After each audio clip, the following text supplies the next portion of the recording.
রাজধানী ঢাকায় অনুষ্ঠিত হলো AMIS certified first wash Dhaka man's half marathon 2026। এতে দেশি বিদেশি মিলিয়ে নানা বয়সী প্রায় 1000 রানার অংশ নেয়। দৌড় প্রতিযোগিতাটি হাতিরঝিলে অনুষ্ঠিত হয়। ইভেন্টে 21.1 কিলোমিটার হাফ ম্যারাথন ও 10 কিলোমিটার রানের মোট 2টি ক্যাটাগরি ছিল। প্রতিটি ক্যাটাগরিতে সেরা পারফরম্যান্সের ভিত্তিতে মোট 5 জন করে রানারকে পুরস্কৃত করা হয়। এছাড়া সুস্বাস্থ্য ও পুষ্টির বিষয়টি বিবেচনা করে 1 লক্ষ টাকার নিউট্রিশন প্রোগ্রাম এতে অন্তর্ভুক্ত করা হয়। পুরস্কার বিতরণী অনুষ্ঠানে উপস্থিত ছিলেন কোহিনুর কেমিক্যালের সিনিয়র ভাইস প্রেসিডেন্ট গোলাম কিবরিয়া সরকার।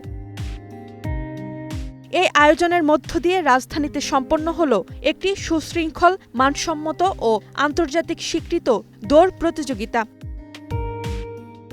Roksana Rimi, star news.